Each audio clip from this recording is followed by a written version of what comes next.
this huge personal project someone's doing, Greens to Rocks, trying to find the best album ever using a World Cup knockout style, randomized groups. Yeah, it forces these completely wild matchups, and Group 177 is a perfect example of just how diverse, maybe even absurd it can get.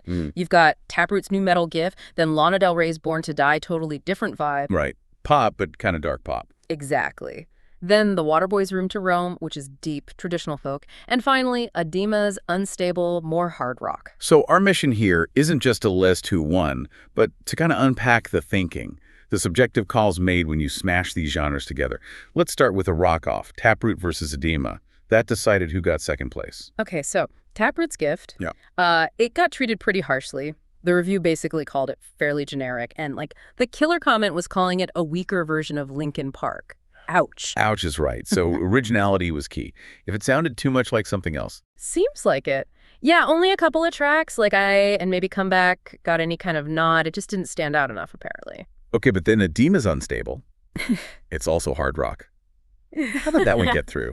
The reviewer admitted it wasn't truly special either. Well, this is where it gets really specific, almost kind of weird. It came down to one track, Stand Up.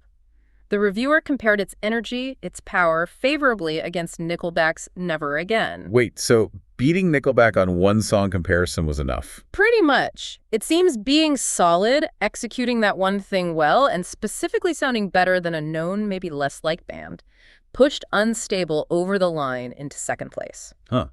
Okay, so Adema scrapes through. Yeah. Then the quest pivots completely, right?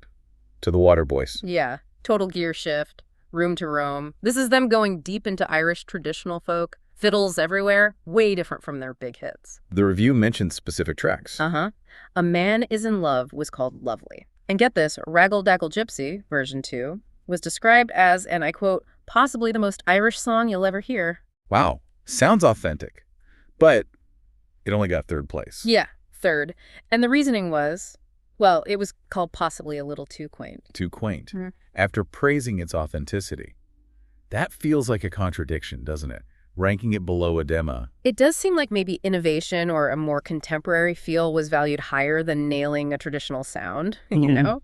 Which actually leads us neatly to the winner. Lana Del Rey, Born to Die. Yeah, won the group by a mile, according to the review. It beat the rock and the folk. And the description here was pretty glowing, wasn't it? Elegant, brooding. Lush, atmospheric textures, yeah.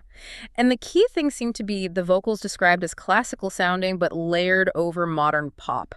That mix. That fusion seemed to be the winning formula here. It stood out. Definitely. And the vocal comparisons the reviewer made are really interesting. On Blue Jeans, there was a hint of Kate Bush, apparently. Okay, I can kind of see that. And over National Anthem, the vibe was called Gaga-esque. Right, the big pop sound. Yeah. But there was one more really surprising one. Oh, yeah. The opening line of the title track, Born to Die, the reviewer thought she sounded a bit like Bette Midler. Bette Midler, yeah. That's unexpected. From Kate Bush to Gaga to Bette Midler. Exactly. That sheer range, that control across different styles, seemed to be what the reviewer valued most, that craftsmanship. That wide-ranging vocal talent sealed the deal. Yep.